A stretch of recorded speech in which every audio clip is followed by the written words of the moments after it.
Ladies and gentlemen, this is TVP World. I'm your host, Benjamin Lee, and welcome aboard the Eastern Express. On this episode, we head to Istanbul, not for a holiday, but because that's where global hopes for peace are currently trying very hard not to die of neglect. That's right, Russia and Ukraine may be sitting down for talks, and the host with the most, Turkey, the country that's managed to play the world's longest game of geopolitical twister. Ankara is simultaneously supplying drones to Ukraine, importing gas from Russia, and somehow staying on decent terms with both. And now, Turkey's diplomacy may be heading for its most consequential test yet, because for the first time since 2019, leaders of Ukraine and Russia could have faced each other across a table in Istanbul, but they won't, as Putin did not make the trip, sending a low-level delegation. And it's not a coincidence that sides are meeting there, so let's take a look at Turkey's role in all of this. Take a look at our latest report to find out more. President Zelenskyy and Erdoğan have met in the Turkish capital of Ankara, a symbolic meeting as it shows that Ukraine is taking care of its partnerships around the Black Sea. For Turkey, it's a chance to show itself as the mediator. Though, of course, one person is missing from all of this. Where is Vladimir Putin, some wonder? Why is he not shaking hands with Erdoğan and facing Zelenskyy for the first time in 6 years? The level of the Russians, I don't know officially yet, but from what we see, it looks more like a dummy level.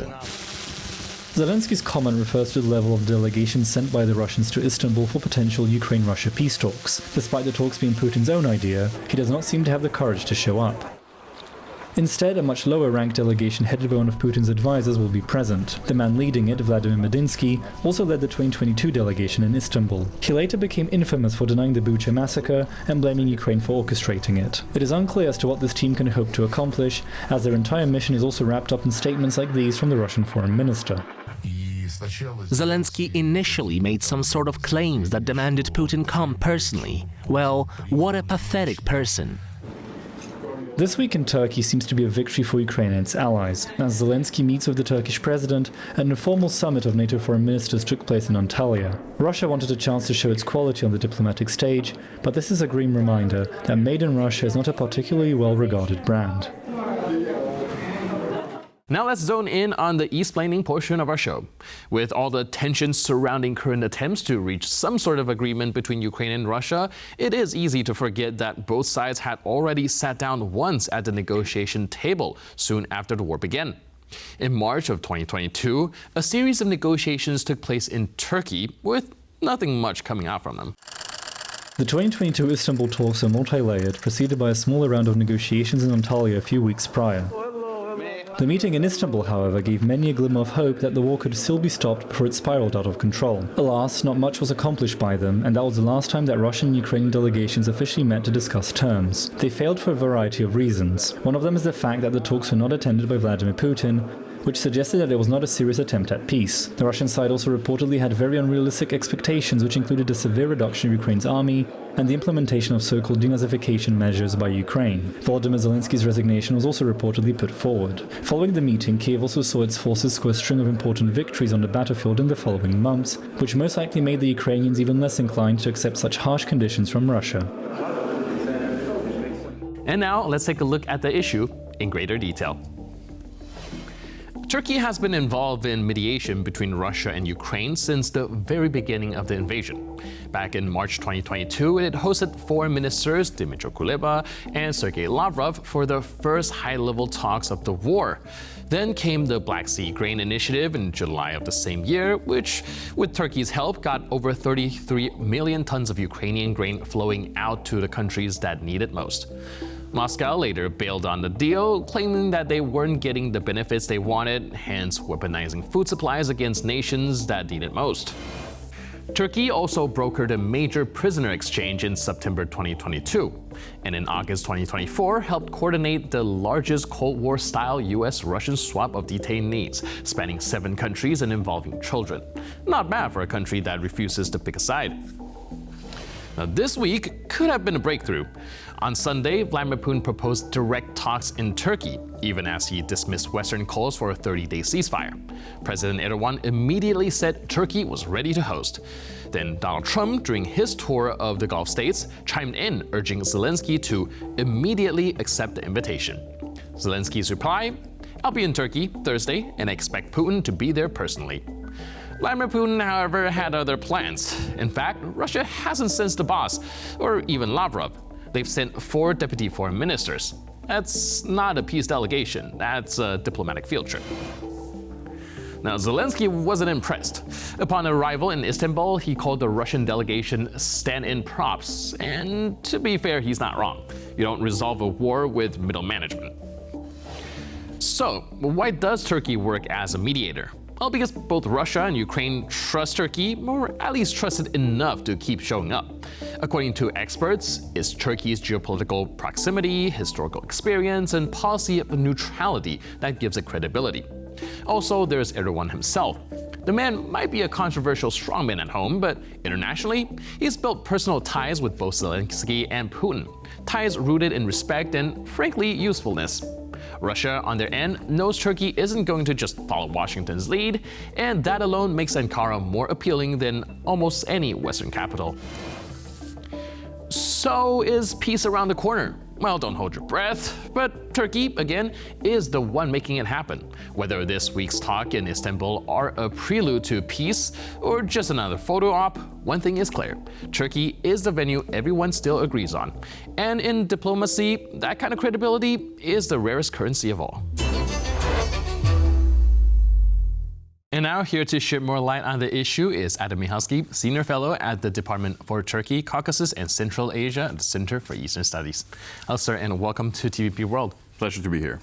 So first, can you help us define Turkey's role in this current ongoing mediation effort?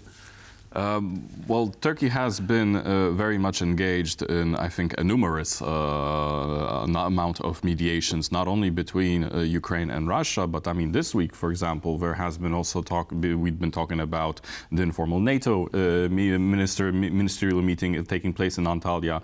We've also had an event taking place with Donald Trump actually accepting to lift sanctions on Syria, which has also been brokered by Turkey. And of course, you know, the creme de la creme of what's happening is the meeting between the Ukraine delegation and the Russian delegation in Istanbul, which is taking place right now.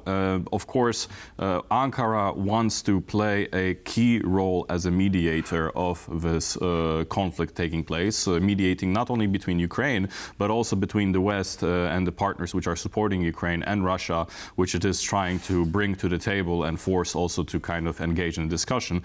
However, that of course is proving tough for I think everybody engaged in this mediation effort, especially that Moscow, even though it is present with its team, it hasn't sent the same tier of a delegation compared to what Ukraine has, which goes on to show that yes, I mean, Turkey is absolutely engaged in the mediation. It's trying to provide a platform where I think both sides could meet, but at the same time, it's not only Turkey's effort that needs to be put over here in order for this to work, and we're clearly seeing that on the Russian side there is no willingness to negotiate so far, and as a result, yes, we have a lot of talk about it. It's definitely a huge success that since 2022 we have both of these delegations, the Ukrainian and Russian, come together once again. But I mean, I think the expectations and hopes for any type of a deal are quite low at this stage. Right, like I mentioned, a lot of mediation efforts taking place here, and also I'm curious about what makes Turkey so uniquely positioned to play the mediator role between so many different, be it conflict, be it negotiations.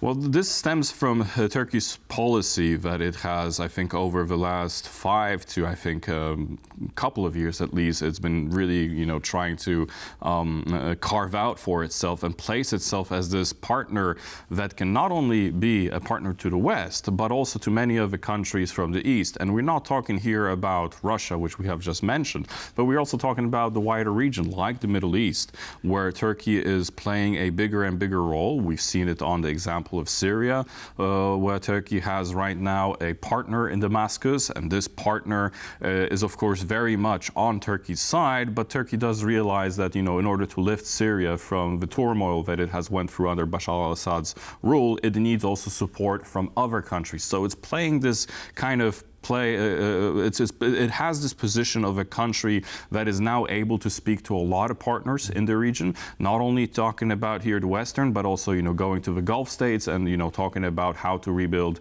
Syria and stabilize the Middle East, particularly in the context of what's happened between Palestine and Israel, but also engage in these, I think, wider talks with, for example, critical NATO partners. And I think the most interesting part of this is a long-time problematic partner for Turkey, which was the United States, right now has actually become quite the opposite. I mean, Trump has actually hailed Turkey's role in the region, in Syria, and particularly in hosting these mediation talks. And so right now we're also seeing that this kind of, I think, balancing act between, being on both sides of a table, being able to talk to the West. Today, this week, we're really seeing that Turkey is kind of capable of doing, I think, the bidding on both sides, both for the interests of other players, but also, presenting itself as this kind of legitimate country on which, the United States can trust as a host for the talks, as a partner in the region, and something that, does not discourage countries like Russia from saying, Turkey is no longer our partner.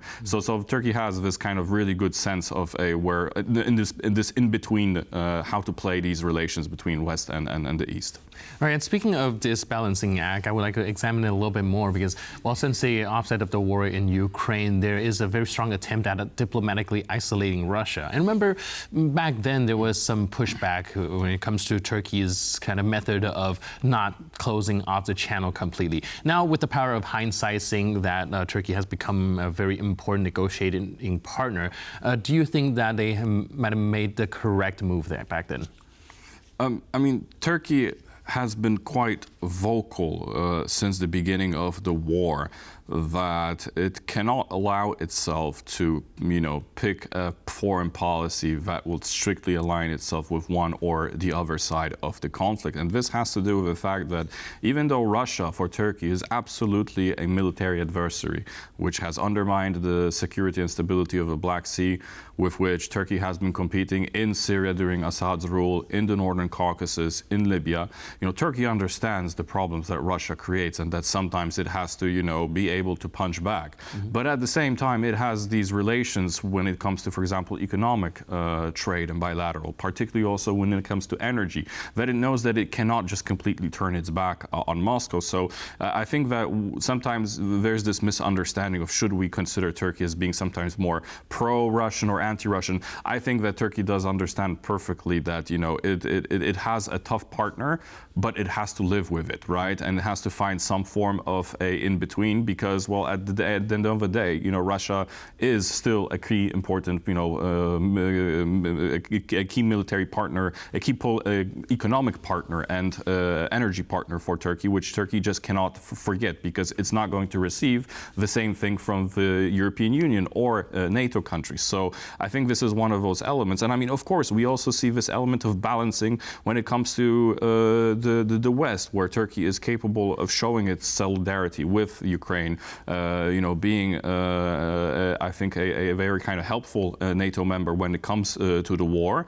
But at the same time, it does have these negative cards where, you mentioned not supporting the Western-led sanctions regime, which is something that, as I've mentioned, is something that Turkey does not want to do because it would hurt its also relations with Russia. And it knows that by not implementing these sanctions, it's giving a signal to Moscow, hey, we're part of the West, but we're not, fully going to be doing every Western country's bidding. So we have that window of opportunity where we're also, willing to kind of be on, listen to what you have and perhaps act a little bit more independently to the core of the Western states. And I think this is kind of this signal that Turkey has been showing all across, that it's not just a Western partner, it's also a partner that's capable of acting independently. And this is something that a lot of states, particularly Russia, and I think Middle Eastern states have begun to see, that Turkey is this country that, it has this background in the West, but it's also, very willing to talk to non-traditional Western partners. Right, so I can understand coming from Turkey's perspective, this is most likely a very pragmatic approach towards foreign policy. However, it does look from the West's perspective, seeing like, well, a little bit frustrating that they're still playing footsies with Russia. Does that create some sort of disconnect about how Turkey, or to a larger extent, Erdoğan is being viewed when it compares to domestically? Yeah, I mean, I think since you're asking the more kind of domestic question, this ability of Erdoğan to position himself as this kind of bridge between the East and the West is absolutely a huge part of I think this kind of promotion of Turkish foreign policy as the only kind of successful way of conducting it in a time period where we see a clash of the two different warring sides. And I'm not talking here about Ukraine and Russia. I'm talking about the global kind of conflicts between the West and the East, and that Turkey is remaining this kind of island of impartiality, meaning that it understands that there is a lot of issues happening around, and this is kind of a narrative that I think a lot of Turkish voters and citizens are being sold, that Turkey is this island capable of maintaining its own stance, its own ground. And I wouldn't necessarily say that this is also something completely new. Turkey has historically been a country that does not want to participate in bigger conflicts and wants to remain some form of neutrality. This was particularly seen well during World War II, where Turkey hasn't joined any of the sides and it's remained neutral. So I think that this idea stems very much from Turkish kind of policy, status quo idea of what Turkey should be doing at times of conflict. And I think that current Erdoğan's policy towards what's happening in the region is very much mimicking what Turkey has been consistently doing, which is playing as much of a balancing role as it can, because it knows that being drawn into a conflict is possibly the worst thing that can happen. And World War I during the Ottoman Empire hasn't ended well for Turkey. So this is kind of also this example of engaging in war and picking sides isn't the best. But that does not mean that Turkey isn't capable of sometimes pivoting a little bit more to the West and sometimes a little bit more to the East. And I think that this is where we get these controversies from the kind of international partners that Turkey is engaged with. But I mean, domestically speaking, I mean, Erdoğan is still seen as the kind of key actor capable of managing this stormy and rocky kind of stormy weather, and as seen as the only leader who can actually guide Turkey through all these political turmoils which are happening in the region. And to some extent, I agree, because the fact is, I mean, we have so many problems around Turkey that I think having this kind of centralized more form of governance under Erdoğan is actually giving stability, because it's giving kind of a precise chain of command at a time when a lot of decisions needs to be taken quickly. Right, like you said, it's a very turbulent time, and it's very important to have a clear direction. Now, going back to keeping the diplomatic channel open as a way to kind of balance between the West and the East, particularly talking about Russia, we saw that, well, this discussion between Russia and Ukraine that's supposed to take place at a higher level, of course, eventually fall through. Is that a good argument from the West side to say that, well, perhaps trying to engage with Russia in a more diplomatic manner is pretty much just futile? I think that nobody has a correct answer as to how to engage Russia, and I think the answer to this question really does not bring itself down to Ukraine, which has done everything that it can in order to, well, first of all, bring these negotiations to some form of a negotiation table, to also do what Trump has asked Ukraine, which is to try to find some form of a consensus and sit down and meet the Russian delegation. But I mean, it's clear by now that it is the Russian side which is absolutely blocking here everything. And this, I think, goes on to underline that, who is here the main aggressor and who is here to win as much as they can. And Moscow is clearly showing that it's not going to step down from its own demands. And this, as a result, will likely lead to, another protracted war that, we're going to be seeing numerous attempts at trying to engage the Ukrainian and Russian side, with the fact that, of course, the Russian side will be always not willing to, make concessions towards Ukraine. And I think without concessions, unfortunately, we are going to be permanently stuck in this, I think, battleground between, trying to negotiate trying to bring both of the sides together. But I mean, Russia will probably not be willing to engage in these talks for now, at least, as long as it has a feeling that it has the upper hand in this conflict. Right, so we still have some turbulent times ahead, but in the meantime, thank you so much for breaking all that down for us. Thanks for being with us. Pleasure to be here. Thank you. Cheers. And now we're moving on to the Eastern News Flash, a series of all the other stories from the East that you don't want to miss. The Estonian foreign minister says that a Russian military jet has violated NATO airspace. Now, this incident reportedly took place after the Estonian Navy attempted to intercept a presumed Shadow Fleet oil tanker. The head of Estonian diplomacy believes that the situation is concerning because the jet's response indicated Russia's readiness to defend its Shadow Fleet. The aircraft was apparently deployed to, quote, check the situation after the ship in question refused to cooperate with Estonian authorities and was being escorted back to Russian waters. The Russian Shadow Fleet is a collection of aging oil tankers that are being used by the Russians to circumvent Western sanctions. These vessels are all of dubious ownership and have also been connected to various hybrid activities which would benefit Moscow. The recent incident is not the first time that the Estonians have detained a Shadow Fleet vessel. In April, Estonian authorities detained the oil tanker Kivala, which is presumed to belong to this fleet. Ever since it joined NATO, Finland has taken its role in the alliance very seriously, especially when it comes to supporting Ukraine. Finland currently gives 1% of its GDP in military aid to the country. There are few countries which have an axe to grind with Russia as much as Finland does. After abandoning its post-Second World War neutrality in 2023 and choosing to join the North Atlantic Alliance, the Finns decided to show the Russians just how important Ukraine is to them as a friend, ally, and as a geopolitical partner. Not only has Helsinki been sending arms to Kiev, but it has also been heavily investing in Ukraine's defense manufacturing sector, training Ukrainian soldiers, and supporting various reconstruction efforts. Diplomatically, Finland has been one of the countries at the forefront of legislative efforts to hold Russia accountable for the war and the crimes that its soldiers have committed in Ukraine. All of this should come as little surprise since Finland shares a border with Russia that is over 1,000 kilometers long. The Finns, perhaps more than any other NATO member, are vividly aware of the danger posed by the Russians. Recent years have not been too kind to the Tajik labor migrants living in Russia. However, despite a rise in harassment and state-imposed restrictions, the flow of migrants from Tajikistan to Russia has not significantly dropped. A recent report by the International Organization for Migration covering the second half of 2024 says that there were over 615,000 Tajik citizens abroad searching for work. Around 98% of them have chosen Russia as their destination.